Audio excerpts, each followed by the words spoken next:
할렐루야, 5월 11일 아침 묵상 시간입니다. 묵상을 통해 매일 우리를 새롭게 하시는 하나님의 놀라운 은혜를 경험하는 하루 되길 주님의 이름으로 축원합니다. 오늘 보실 말씀은 민수기 26장 52절에서 65절 말씀입니다. 하나님의 말씀입니다. 여호와께서 모세에게 말씀하여 이르시되 이 명수대로 땅을 나눠주어 기업을 삼게 하라. 수가 많은 자에게는 기업을 많이 줄 것이요 수가 적은 자에게는 기업을 적게 줄 것이니 그들이 계수된 수대로 각기 기업을 주되 오직 그 땅을 제비 뽑아 나누어 그들의 조상 지파의 이름을 따라 얻게 할지니라. 그 다소를 막론하고 그들의 기업을 제비 뽑아 나눌지니라. 레위인으로 계수된 자들의 종족들은 이러하니 게르손에게서 난 게르손 종족과 고핫에게서 난 고핫 종족과 므라리에게서 난 므라리 종족이며 레위 종족들은 이러하니 림니 종족과 헤브론 종족과 말리 종족과 무시 종족과 고라 종족이라.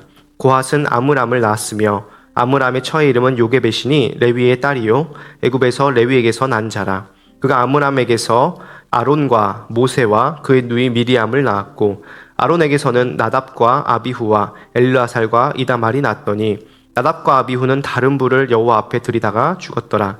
1개월 이상으로 계수된 레위인의 모든 남자는 23,000명이었더라. 그들은 이스라엘 자손 중 계수에 들지 아니하였으니 이는 이스라엘 자손 중에서 그들에게 준 기업이 없음이었더라. 이는 모세와 제사장 엘르아살이 계수한 자라. 그들이 여리고 맞은편 요단가 모압 평지에서 이스라엘 자손을 계수한 중에는 모세와 제사장 아론이 시내 광야에서 계수한 이스라엘 자손은 한 사람도 들지 못하였으니 이는 여호와께서 그들에게 대하여 말씀하시기를 그들이 반드시 광야에서 죽으리라 하셨습니다. 이러므로 여분네 아들 갈렙과 눈의 아들 여호수아 외에는 한 사람도 남지 아니하였더라. 아멘. 오늘 말씀 63절에 보면 여리고 맞은편 요단가 모압 평지에서 이스라엘 자손을 계수했다라고 얘기합니다. 자손을 계수한다. 자손의 숫자를 센다. 이 말씀에 오늘 우리가 묵상하고 있는 민수기라는 말씀 제목이 들어 있습니다. 여러분, 민수기라는 이름의 뜻은 무엇입니까? 민수, 김민수, 박민수의 민수가 아니라 백성의 수를 세는 이야기가 바로 민수기입니다. 한자로 백성민의 셀 숫자, 영어로 넘버스가 바로 민수기의 제목입니다. 그래서 민수기의 핵심 주제는 백성의 숫자를 세는 것입니다. 민수기에 보면 이스라엘 백성의 숫자를 세는 장면이 두 번 기록되어 있는데요. 첫 번째는 민수기 1장에 있고 두 번째는 오늘 보는 민수기 26장의 두 번째 백성의 수를 계수하는 내용입니다. 그런데 왜 백성의 수를 1장에서도 세고 왜 다시 세어야 했을까요? 그 이유는 바로 38년이 지났기 때문입니다. 다시 말해서 이스라엘 백성들은 하나님께서 약속하신 가나안 땅을 정탐하고 하나님께서 거기에 점령하러 들어가라 하는 명령을 받았음에도 불구하고 그들의 불순종과 불신앙 때문에 그 땅을 점령하지 못하고 40년간 광야를 헤매다가 결국 다 죽고 말았습니다. 그래서 민수기의 숫자의 의미는 다른 것이 아니라 믿음과 순종과 관련되어 있습니다. 하나님을 믿은 사람, 하나님을 신뢰하는 사람, 그리고 그 하나님의 말씀에 순종한 사람은 남고 하나님의 말씀을 믿지 못하고 불순종한 사람은 광야에서 다 죽게 된 것이죠. 오늘 말씀 64, 65절에 보면 이렇게 나옵니다. 모세와 제사장 아론이 시내 광야에서 계수한 이스라엘 자손은 한 사람도 들지 못하였으니 이는 여호와께서 그들에게 대하여 말씀하시기를 그들이 반드시 광야에서 죽으리라 하셨습니다. 이러므로 여분네 아들 갈렙과 눈의 아들 여호수아 외에는 한 사람도 남지 아니하였더라. 아멘. 여호수아와 갈렙을 제외한 광야 이스라엘은 다 죽었습니다. 오직 하나님을 신뢰하고 하나님 명령에 순종한 여호수아와 갈렙만이 남아서 이스라엘 2세대와 함께 가나안 땅을 정복할 사명을 다시 수행하게 되었습니다. 이제 새로운 세대가 나타난 것이죠. 새로운 시대가 열린 것입니다. 그것을 위해서 다시 한번 하나님께서는 민수기에 이스라엘 백성들을 계수하게 하십니다. 새로운 시대를 어떻게 살 것인가? 우리에게 동일한 질문을 던질 수 있을 것 같습니다. 평생 다니던 교회를 떠나서 함께하는 교회에 오신 성도님들, 처음 교회에 나오신 초신자분들, 새로운 도시로 이사 오신 분들, 또한 내가 있는 자리에서 매일매일 하나님을 새롭게 만나고 새롭게 하나님이 원하시는 삶을 살아내기 원하는 모든 분들이 이 말씀을 듣고 하나님의 말씀과 명령을 따라 불순종과 불신앙이 아니라 여호수아와 갈렙처럼 하나님을 신뢰하고 하나님의 명령을 따라 살아가는 그런 귀한 함께하는 성도님들 다 되시길 주님의 이름으로 축원합니다. 오늘 말씀에는 땅을 분배하는 두 가지 방법에 대해서 나와 있습니다. 첫 번째 방법은 무엇입니까? 제비 뽑기입니다. 55절 56절에 보면 제비 뽑아 나누라는 말이 두 번이나 반복되어 나옵니다. 이 제비를 뽑는다는 것은 무슨 뜻이냐면 하나님께서 주인 되심을 인정하고 하나님의 주권대로 우리가 살아가야 된다라는 이야기를 하고 있습니다. 잠언 16장 33절에 보면 이렇게 나옵니다. 제비는 사람이 뽑으나 모든 일을 작정하기는 여호와께 있느니라.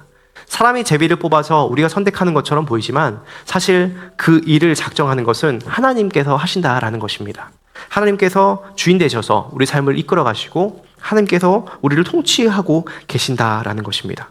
각 지파별로 어디에 살 것인지 결정하는 그 중요한 일을 하나님께서 계획하시고 하나님의 온전하신 뜻대로 이루어 가신다라는 것입니다.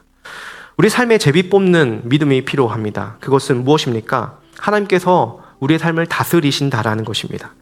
온 우주의 통치자이신 하나님께서 우리의 작은 삶에 관심을 가지시고 가장 좋은 길로 가장 온전한 뜻을 이루기 위해서 이끌어 가신다라는 믿음을 가지고 나의 삶을, 나의 가정을, 나의 산업을, 나의 기업을 주님의 통치 아래에 두고 살아가는 것, 그것이 하나님의 백성으로 하나님의 말씀에 순종하며 살아가는 방법입니다.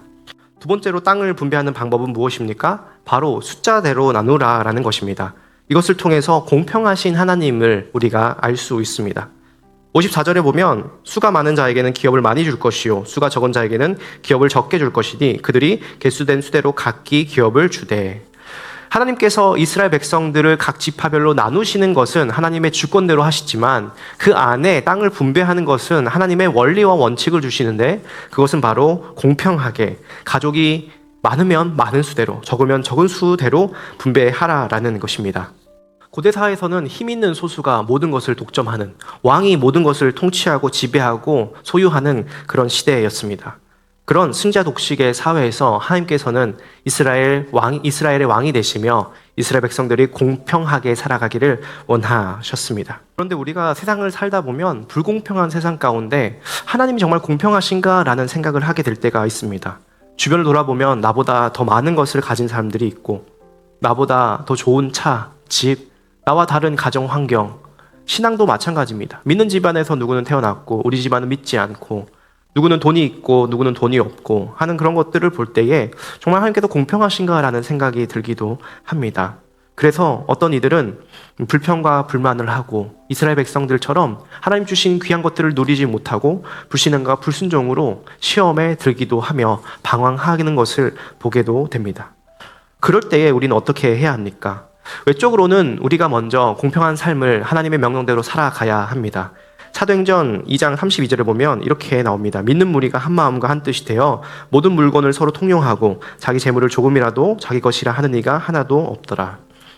자신의 지갑을 찢어서 다른 사람을 먹이고 입힌 것이죠. 더 많이 가진 사람은 적게 가진 사람들에게 나누어서 공평한 삶을 살 수 있도록 우리가 희생하고 헌신하고 나누는 것입니다. 그것이 우리가 외적으로 다른 사람들의 필요를 채우며 공평한 삶을 살아갈 수 있는 방법이기도 하고요. 두 번째로는 내적으로 우리가 공평한 삶을 살아가는 것이 있습니다. 그것은 무엇이냐면 우리가 그런 상황 가운데 휘둘리지 않고 내 상황이 내 눈에는 세상의 기준에는 불공평해 보일 수 있으나 우리 마음 가운데 계신 예수님을 말미암아 모든 것을 넉넉하게 이기며 사는, 모든 것을 하나님으로 말미암아 만족하는 삶을 살아가는 것입니다. 빌립보서 4장 11절에서 13절 말씀입니다. 내가 궁핍함으로 말하는 것이 아니니라. 어떠한 형편에 있든지 나는 자족하기를 배웠노니 나는 비천에 처할 줄도 알고 풍부에 처할 줄도 알아. 모든 일 곧 배부름과 배고픔과 풍부와 궁핍에도 처할 줄 아는 일체의 비결을 배웠노라. 내게 능력 주시는 자 안에서 내가 모든 것을 할 수 있느니라. 아멘. 내게 능력 주시는 자 예수님 안에서 외적인 상황과 환경을 뛰어넘어서 예수님 한 분만으로 만족한 삶, 그것이 우리가 누릴 수 있는 참된 자족과 하나님께서 우리에게 주신 공평한 삶을 누리는 방법입니다. 우리가 이렇게 살지 않을 때 어떻게 됩니까? 61절에는 이렇게 얘기합니다. 나답과 아비후는 다른 불을 여호와 앞에 들이다가 죽었더라. 여기서 다른 불은 하나님께서 명령하신 방법이 아니라 자기 방법, 자기 욕심을 따라 살아가는 것을 이야기합니다. 하나님의 주권대로 하나님의 명령을 따라 살아가는 것이 아니라 하나님의 공평하신 성품을 따라가는 것이 아니라 내 주권, 내 마음대로, 내 욕심대로 공평함을 떠나 살아가갈 때 결국에는 죽게 되는 것이죠. 오늘 말씀을 통하여서 새로운 시대, 새로운 삶을 살아가는 우리 함께하는 교회 모든 성도님들 되시길 소원합니다. 하나님의 주인 되심 아래에서 하나님의 말씀에 순종하며 그 공평한 성품을 따라 살아가는 행복한 삶, 하나님께서 약속하신 땅을 기업으로 받고 누리는 삶을 살길 주님의 이름으로 축원합니다. 함께 기도하겠습니다. 살아계신 하나님 참으로 감사합니다. 이스라엘 백성의 1세대는 다 광야에서 죽었습니다. 오직 믿음으로 하나님의 말씀에 순종했던 여호수아와 갈렙만 남았습니다. 하나님 그들에게 다시 명령하십니다. 주인된 나를 믿고 나의 말대로 살아가자. 나의 말씀에 순종하며 살아가자. 공평한 하나님의 성품을 따라 살아가라 라고 말씀하십니다. 하나님 오늘 우리가 처한 삶 가운데 죄로 말미암아 불공평한 세상 가운데 주님을 원망하거나 불평하거나 주님의 말씀에 불순종하지 아니하고 주님께 감사하며 예수 그리스도로 말미암아 자족하며 이 세상을 넉넉히 이기며 살아가는 귀한 성도님들 다 되어서 하나님께서 약속하신 땅을 기업으로 누리게 하는 놀라운 은혜가 있게 하여 주시옵소서. 감사드리며 예수님의 이름으로 기도드립니다. 아멘.